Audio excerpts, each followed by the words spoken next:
Pembahasan ini diambil dari sebuah riwayat yang dikeluarkan dari Al-Imam Hakim dalam Mustadraknya ala syarti sahihaini dari sahabat Abdullah ibn Mas'ud radhiyallahu anhu, di mana Abdullah ibn Mas'ud radhiyallahu anhu mengatakan, inna fi suratin nisa la khamsa ayatin ma yasurruni anni li biha dunya wa ma fiha. Kata beliau Abdullah ibn Mas'ud radhiyallahu anhu, sesungguhnya di dalam surah An-Nisa ada 5 ayat.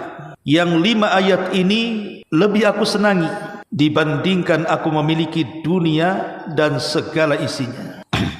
Kata beliau, di dalam surah An-Nisa ini ada 5 ayat. Yang 5 ayat ini sangat aku sukai dibandingkan aku memiliki dunia dan isinya. Apa 5 ayat dalam surah An-Nisa itu? Pertama, surah An-Nisa ayat 48. Innallaha la yaghfiru an yushraka bihi wa yaghfiru ma duna dzalika liman yasha wa man yusyrik billahi faqad iftara itsman azima. Sesungguhnya Allah tidak akan mengampuni dosa karena mempersekutukannya alias kesyirikan, dan Dia mengampuni dosa yang selain syirik itu bagi sesiapa yang Ia kehendaki. Maka barang siapa mempersekutukan Allah, maka sungguh dia telah berbuat dosa yang sangat besar. Ini yang pertama, An-Nisa ayat 48. Kemudian yang kedua, surah An-Nisa ayat 40-nya. Innallaha la yadhlimu mithqala dzarratin wa in taku hasanatan yudha'ifha wa yu'ti min ladunhu ajran 'azima. Sungguh Allah tidak akan menzalimi seseorang walaupun sebesar zarah, dan jika ada kebaikan walaupun sekecil zarah, niscaya Allah akan melipat gandakannya dan memberikan pahala yang sangat besar di sisinya. Ini yang kedua. Yang ketiga, surah An-Nisa ayat 31. In tajtanibu kaba'ira ma tunhauna anhu nukaffir ankum sayyi'atikum wa nudkhilkum madkhalan karima. Jika kamu menjauhi dosa-dosa besar di antara dosa-dosa yang dilarang mengerjakannya, niscaya kami hapus kesalahan-kesalahanmu dan kami akan masukkan kamu ke tempat yang mulia, maksudnya surga. Kemudian ayat yang keempat, surah An-Nisa ayat 64-nya, wa ma arsalna min rasulin illa liyuta'a biidznillah walau annahum idh zalamu anfusahum ja'uka fastaghfirullaha wastaghfara lahumur rasul lawajadullaha tawwabar rahim.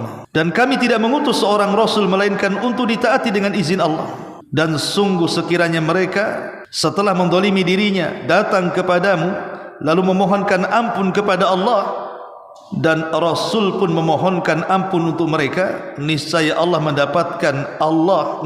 mereka mendapatkan Allah Maha Penerima Taubat lagi Maha Penyayang. Dan ayat yang terakhir masih di dalam surah An-Nisa 110. Wa man ya'mal su'an aw yadhlim nafsah thumma yastaghfirillaha yajidillaha ghafurar rahim.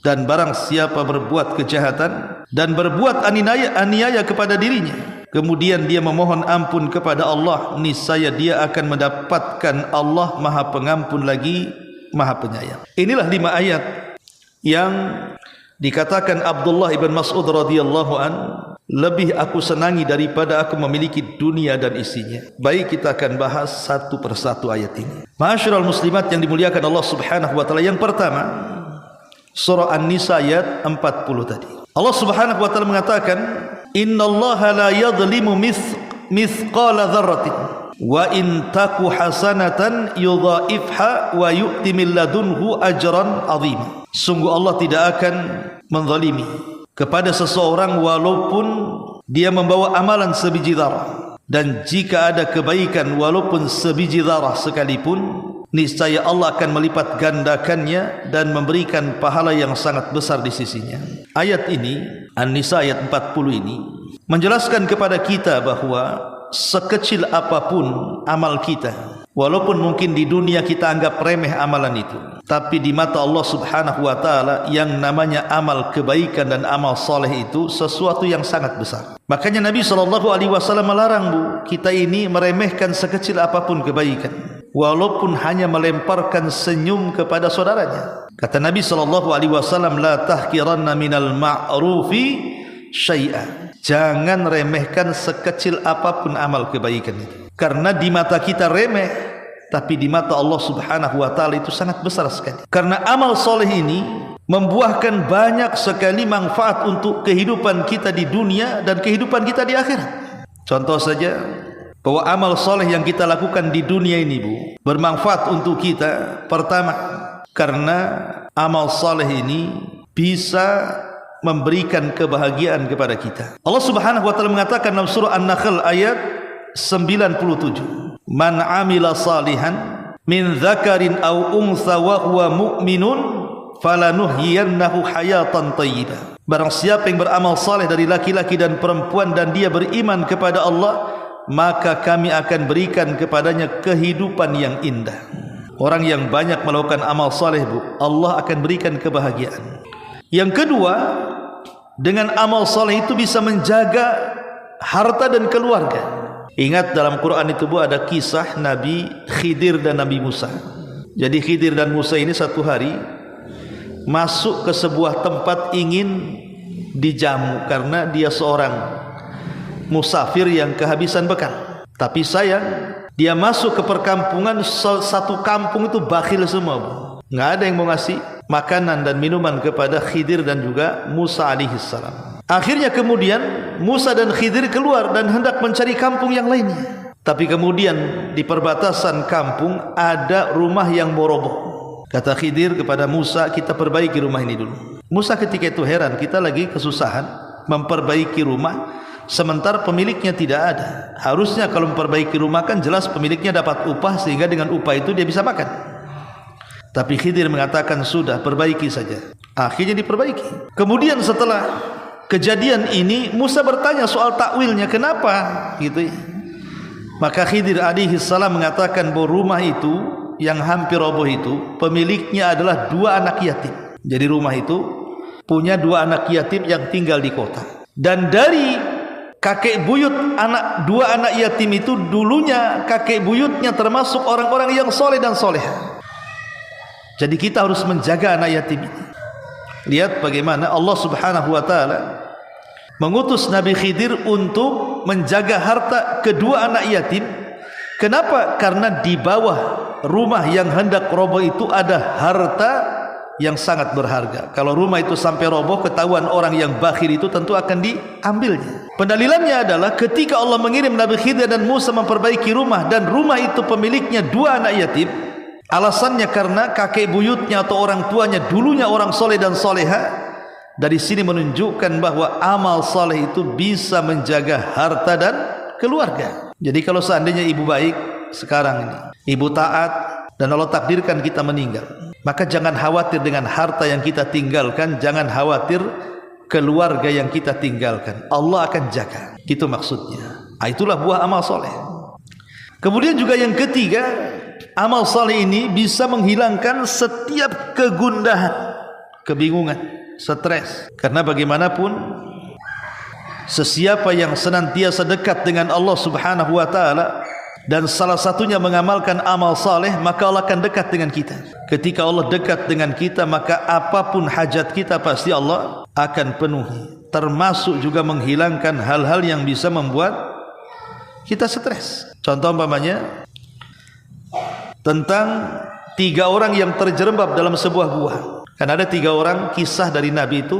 Orang ini sedang safar, 3 orang ini. Kemudian mereka keletihan, masuk ke dalam gua. Maksudnya ingin istirahat. Setelah mereka tertidur dalam gua itu, tiba-tiba pula ada batu menimpa pintu gua dan menghalangi mereka keluar dalam gua. Akhirnya mereka berusaha mendorong batu itu, tidak bisa. Kemudian 3-tiganya sepakat mereka ingin tawassul. Tawassul kepada Allah Azza wa Jalla dengan apa, Bu? Dengan amal soleh. Yang satu tawassul dengan birrul walidain, berbuat baik kepada orang tua. Yang satu tawassul dengan melaksanakan hak-hak pekerja.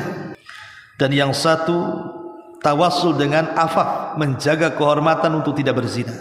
Dan 3-tiganya amal soleh. Birrul walidain amal soleh.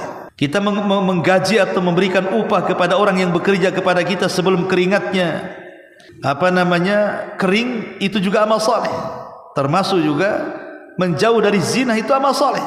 Ketika kemudian tiga-tiganya tawassul dengan 3 amal soleh ini, maka dengan izin Allah akhirnya kemudian mereka dikeluarkan dari kebingungan, dari stres yang hampir mati dalam gua itu, akhirnya pintu gua pun terbuka lebar-lebar.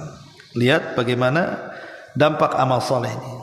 Kemudian yang keempat, amal soleh juga menjadikan kita dicintai Allah. Makanya Nabi SAW mengatakan, wa ma yazalu abdi yataqarrabu ilayya bin nawafil hatta uhibbahu. Ketika seorang hamba setelah melaksanakan yang wajib kemudian dia menambah dengan yang sunnah-sunnah, maka ketika itu aku, kata Allah, semakin mencintai hamba itu. Dan tentu amal soleh juga bisa menjadikan kita dicintai orang, dicintai manusia. Bukan Allah cinta saja kepada kita, manusia pun cinta dengan kita. Ibu kalau suka nolong orang, cara bicaranya juga santun, kemudian juga tidak pernah menyakiti orang, pasti orang suka, Bu. Itulah amal soleh. Ini baru di dunia ya. Kalau di akhirat sudah jelas. Pertama kita mendapatkan bisyarah saat kematian kita. Karena Allah Subhanahu wa taala mengatakan, innal ladzina qalu rabbuna Allah tsumma istaqamu tatanazzalu alaihimul malaikatu alla takhafu wa la tahzanu wa abshiru bil jannati allati kuntum tu'adun. Orang-orang yang mengatakan Rabb kami Allah, kemudian mereka istiqamah, maka saat kematiannya turun malaikat dan mengatakan, jangan takut, jangan sedih, berbahagialah karena sorga sudah menanti kamu. Lihat bagaimana amal soleh itu berdampak setelah kematian kita. Saat matinya saja kita dapat kabar gembira. Belum lagi kita aman dari azab kubur.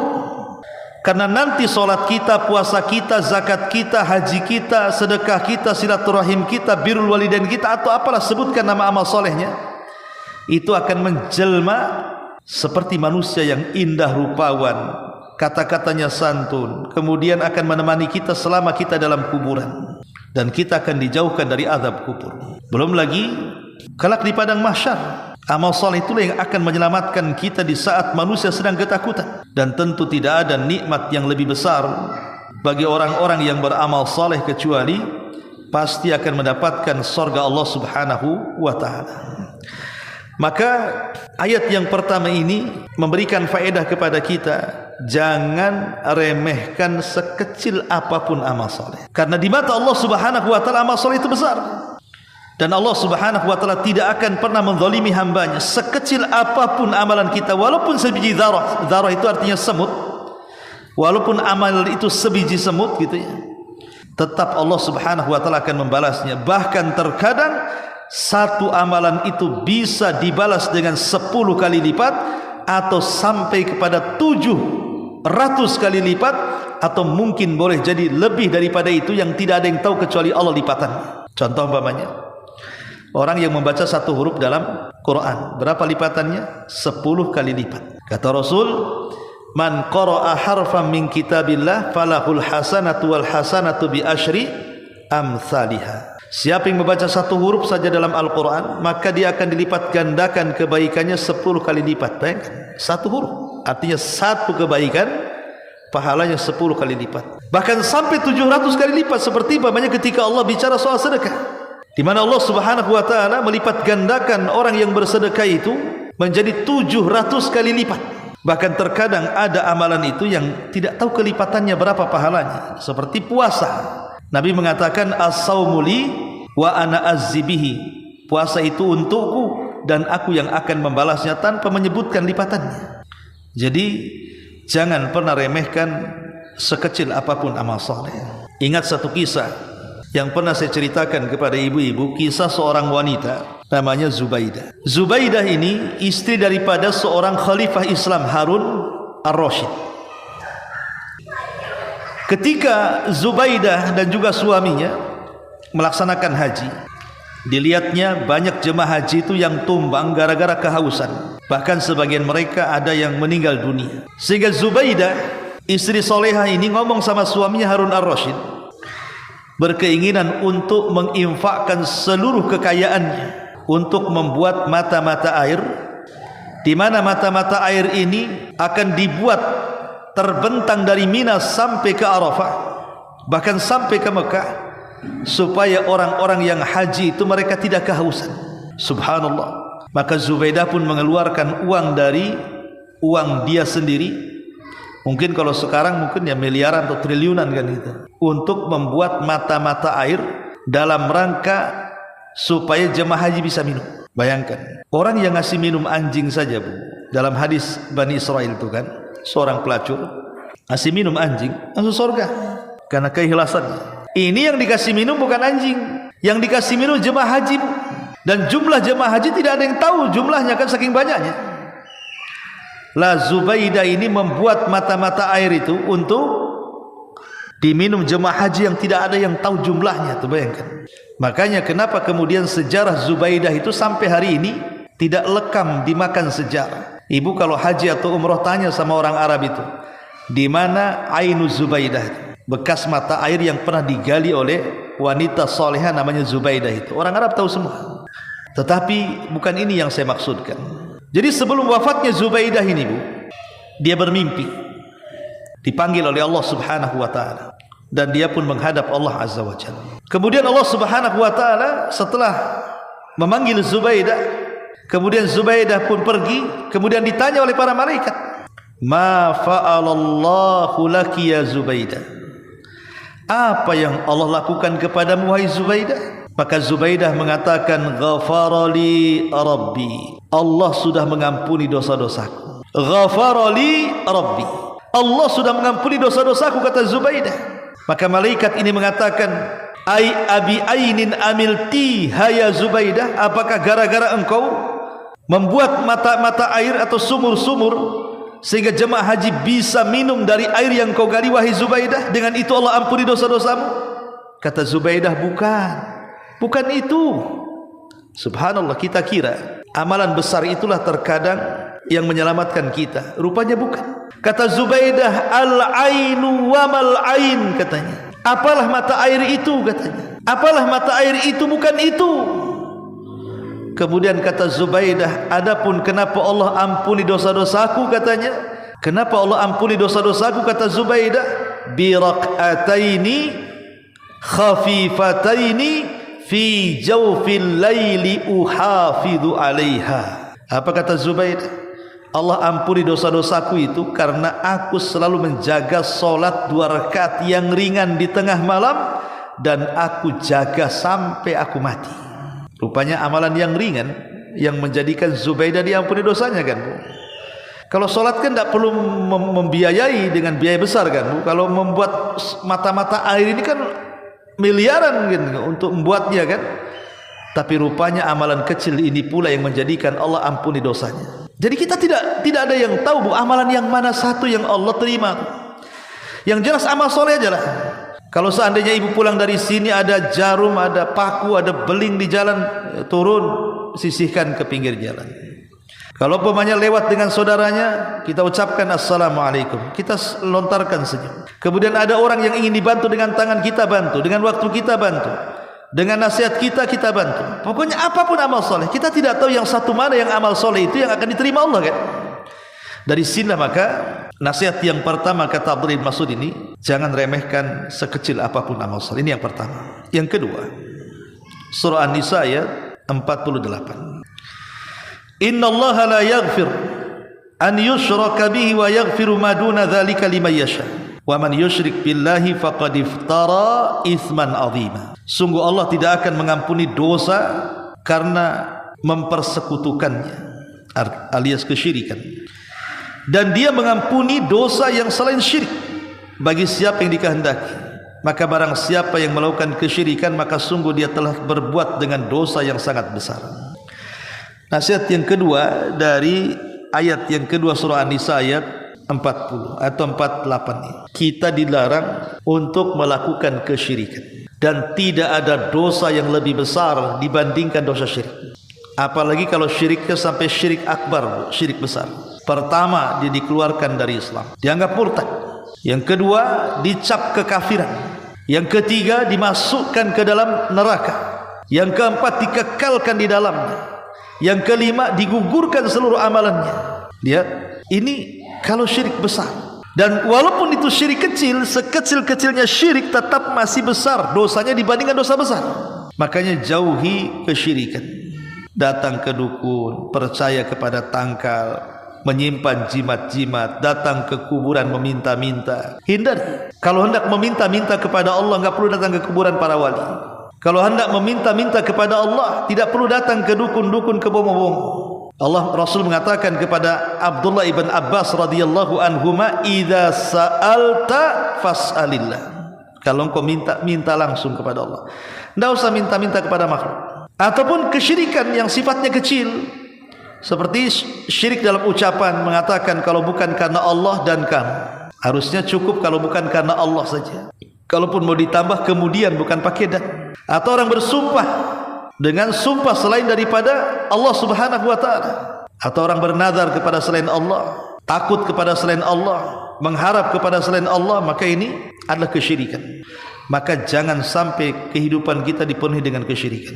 Jadilah orang yang muwahhid, ahli tauhid, supaya kita bahagia dunia dan akhirat. Ini yang kedua. Yang ketiga, surah An-Nisa ayat 31. In tajtanibu kaba'ira ma tunhauna anhu nukaffir ankum sayyi'atikum wa nudkhilkum mudkhalan karima. Jika kamu menjauhi dosa-dosa besar di antara dosa-dosa yang dilarang mengerjakannya, niscaya kami hapus kesalahan-kesalahanmu dan akan kami masukkan kamu ke tempat yang mulia, maksudnya surga. Ma'asyiral muslimat yang dimuliakan Allah Azza wa Jalla, nasihat yang ketiga adalah hindari dosa-dosa besar. Hindari dosa-dosa besar. Karena dalam sebuah hadis Nabi SAW mengatakan, ijtanibu sab'al mubiqah, jauhi oleh kalian 7 perkara yang akan membinasakan kalian. Dosa besar itu bisa membinasakan kita, bisa menghancurkan kehidupan kita, dunia kita dan akhirat kita. Sahabat kemudian bertanya, Rasul, apa yang dimaksud 7 perkara itu? Maka Rasul menyebutkan, pertama syirik, yang kedua sihir, yang ketiga membunuh jiwa yang diharamkan tanpa ada hak yang dibenarkan, yang kelima makan riba, yang keenam makan harta anak yatim, kemudian yang keenam lari dari peperangan, dan yang terakhir menuduh wanita baik-baik sebagai pezina. Kata Rasul, kesyirikan, sihir, pembunuh, dosa riba, memakan harta anak yatim, lari dari pertempuran, atau menuduh orang-orang yang baik dikatakan pezina. Jadi hindari dosa-dosa besar ini. Dosa-dosa besar ini banyak, ya. Durhaka kepada orang tua, dosa besar. Kemudian juga menjauhi berdusta atas nama Allah dan Rasulnya, juga dosa besar. Menipu itu dosa besar. Ghibah itu dosa besar. Judi dosa besar. Mencuri dosa besar. Ataupun mencaci, memaki, melaknat, itu dosa besar. Atau tasyabuh, ataupun laki-laki menyerupai perempuan atau perempuan menyerupai laki-laki, atau kepala rumah tangga yang tidak punya kecemburuan keluarganya bermaksiat. Itu semua dosa besar, termasuk riya, berkhianat, mengadu domba, kemudian juga nusuznya seorang istri kepada suami, menyakiti tetangganya, ataupun menyembelih kepada selain Allah, berjidal, merasa aman dari makar Allah, meninggalkan solat. Itu semua dosa-dosa besar. Intinya bahwa dosa besar ini banyak.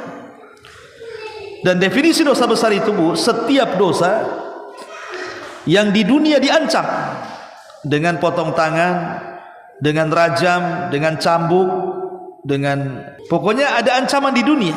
Atau kalaupun tidak ada ancaman di dunia, ada ancaman di akhirat. Diancam dengan neraka, diancam dengan azab. Maka itu semua dosa besar. Maka hindarilah dosa besar supaya kita mendapatkan kebahagiaan dunia dan akhirat. Kemudian ayat yang keempat dan yang kelima ini sama tentang keutamaan istighfar. An-Nisa ayat 64-nya, wa ma arsalna mir rasulin illa liyuta'a bi idznillah walau annahum idzalamu anfusahum ja'uka fastaghfirullaha wastaghfara lahumur rasul lawajadullaha tawwabar rahima. Dan kami tidak mengutus seorang rasul melainkan untuk ditaati dengan izin Allah. Dan sungguh sekiranya mereka setelah mendolimi dirinya datang kepadamu lalu memohonkan ampun kepada Allah, dan rasul pun memohonkan ampun kepada mereka, niscaya mereka mendapatkan Allah penerima taubat yang dan juga Maha Penyayang. Kemudian juga An-Nisa 110-nya, wa may ya'mal su'an aw yadhlim nafsa thumma yastaghfirillah yajidillaha ghafurur rahim. Dan barang siapa berbuat kejahatan dan menganiaya dirinya, kemudian dia memohonkan ampun kepada Allah, niscaya dia akan mendapatkan Allah Maha Pengampun lagi Maha Penyayang. Ayat yang keempat, yang kelima ini anjuran agar kita jangan pernah berputus asa. Tidak boleh putus asa dari rahmat Allah Azza wa Jalla. Sebesar apapun dosa kita, anggaplah kita dari kecil sampai tua melakukan dosa, Bu. Kemudian kita bertobat kepada Allah Azza wa Jalla, Allah itu pasti mengampuni dosa kita. Ingat di zaman Rasul ada seorang sahabat namanya Usairim. Abu Hurairah radhiyallahu anhu pernah ngomong di hadapan para sahabat, maukah ku habarkan kepada kalian seorang laki-laki tidak pernah sujud kepada Allah, tidak pernah ruku kepada Allah, tapi dia bisa masuk surga dan Allah letakkan surganya paling tinggi, katanya. Sahabat heran, kok bisa ada orang masuk surga dan surganya tinggi, tidak pernah sujud, tidak pernah ruku pula, macam mana caranya? Kata Abu Hurairah, ada. Kemudian Abu Hurairah menceritakan tentang kisah Usairim. Siapa Usairim ini? Jadi gini, Bu. Ketika Mus'ab ibn Umair radhiyallahu anhu itu diutus oleh Rasul untuk berdakwah ke Madinah, maka dua kabilah Khazraj dan Aus kan masuk Islam, Bu, pemimpinnya. Jadi kabilah Aus itu pemimpinnya namanya Sa'd bin Rabi, Sa'd bin Mu'adz. Jadi Sa'd bin Mu'adz ini pemimpin Aus, masuk Islam di tangan Mus'ab bin Umair. Setelah dia masuk Islam, saat ini pulang kepada kabilahnya Aus dan mengancam, kalian kalau tidak ikut aku masuk Islam, jangan satu atap denganku. Masya Allah, gara-gara seruan Sa'ad ini kepada kabilahnya, dan dia pemimpin kabilah Aus, satu kabilah masuk Islam. Makanya wajar kalau Sa'ad bin Mu'adz ini ketika meninggal, arsy Allah itu bergegar, 70.000 malaikat mengikuti jenazahnya, karena dia mengislamkan satu kabilah Aus. Cuman dari satu kabilah Aus itu satu orang tidak mau masuk Islam, namanya Usairim. Dia tidak mau masuk Islam. Satu kabilah masuk Islam, dia sendiri tak mau masuk Islam, Usairim ini. Tapi entah kenapa ketika perang Uhud, tergerak dia ingin menolong kabilahnya. Dia di barisan kaum muslimin, tapi bukan karena jihad. Dia karena ingin menolong kabilahnya saja. Masa satu kabilah perang, saya termasuk kabilah Aus, saya enggak ikut, katanya. Saya ikut perang itu bukan membela Islam, tapi membela kabilah. Tapi Nabi SAW melarang, tidak bisa Usairim kau ikut perang, katanya. Kata Usairim, kenapa saya tak boleh ikut perang? Saya kan bela kabilah saya Aus. Kata Rasul, tidak bisa sampai kau masuk Islam. Akhirnya dibujuk-bujuk, masuk pula Islam Usairim. Bersyahadat dia sebelum perang. Akhirnya dia masuk dalam pertempuran, Allah takdirkan dia mati syahid. Coba bayangkan, bersyahadat, setelah itu mati syahid. Maka kata Nabi SAW, lihat Usairim ini, dia tidak pernah sujud dan ruku walaupun satu kali, tapi masuk sorga dengan sorga yang paling tinggi, katanya. Lihat, padahal Usairim ini tidak pernah masuk Islam, artinya kan dosa aja kehidupannya itu. Tapi bagaimanapun amal itu kan ditentukan akhirnya, Bu. Maka jangan pernah seseorang itu putus asa dari rahmat Allah.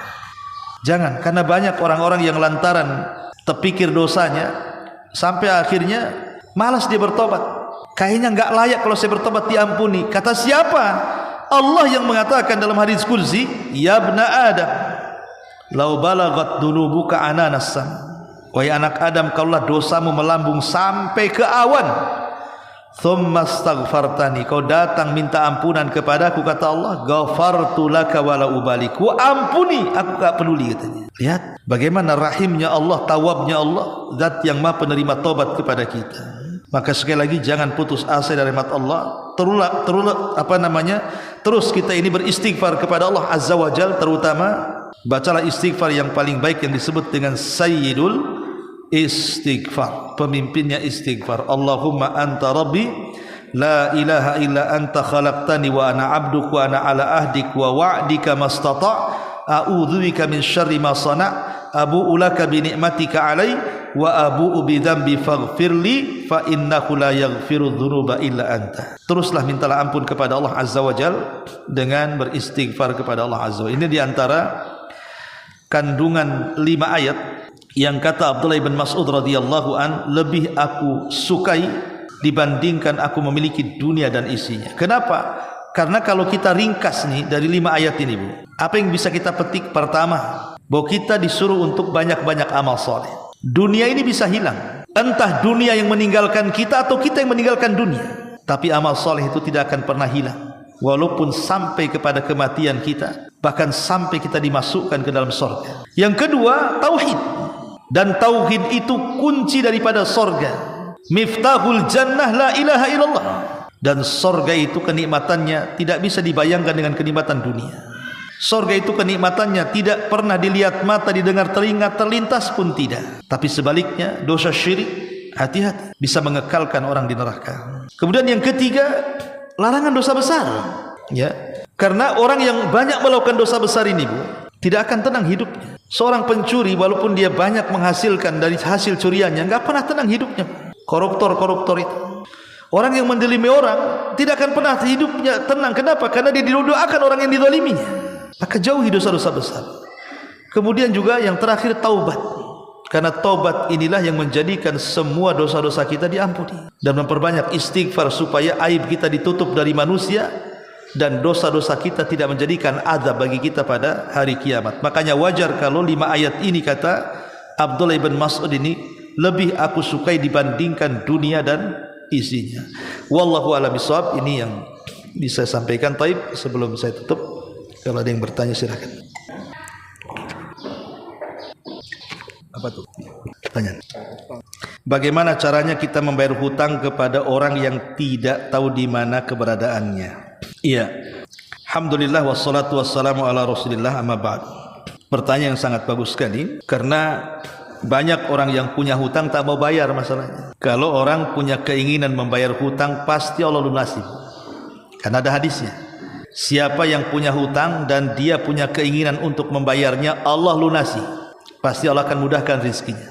Siapa yang berhutang dan dia tidak hendak membayarnya, Allah hilangkan berkah kekayaannya. Allah tahan rezekinya. Dan ingat, hutang ini akan menyulitkan kita di dalam kuburan kita. Seorang yang mati syahid, orang yang mati syahid itu pahalanya besar, diampuni dosa-dosanya, kecuali dia mati syahid punya hutang, tidak akan diampuni sampai dibayarkan hutangnya. Makanya kalau orang punya keinginan bayar hutang, itu sebuah kebaikan, amal soleh. Pertama, bagaimana caranya supaya kita bisa bayar hutang kepada yang kita tidak tahu? Pertama, cari dulu alamatnya, cari tahu dulu. Ya, berusaha mencari tahu di mana kira-kira orangnya. Kalau tidak ada, siapa keluarganya. Jadi itu harus paham. Kalau memang tidak ada orangnya, sudah mati, kan diserahkan kepada keluarganya, kepada ahli warisnya. Atau kalau dia tidak mati tapi masih menyisakan keluarga, kita bisa titip di keluarganya. Ini yang pertama. Yang kedua, kalau seandainya sudah dicari orangnya nggak ketemu, dicari keluarganya pun tak tahu, seperti orang yang hijrah ke Batam ini, kadang-kadang kan hidupnya sendiri atau sama keluarga, kita tidak tahu keluarga dia di kampung. Ya kita tahu dia orang Jawa, tapi Jawa mana kan gitu ya. Jawa kan luas tuh. Ya. Orang Padang mana? Padang juga banyak gitu. Orang Sumatera luas-luasnya begini. Sumatera mana ya? Kalimantan mana kan tidak tahu. Kalau seandainya orang tidak tahu kepada orangnya, maka ibu bisa sedekahkan sebanyak ibu meminjam uang kepada orang yang ibu hutang. Jadi ibu bisa sedekah, umpamanya ibu punya hutang sama orang 1 juta. Sudah dicari-cari nih, gak ketemu-temu juga orangnya, keluarganya juga gak ada.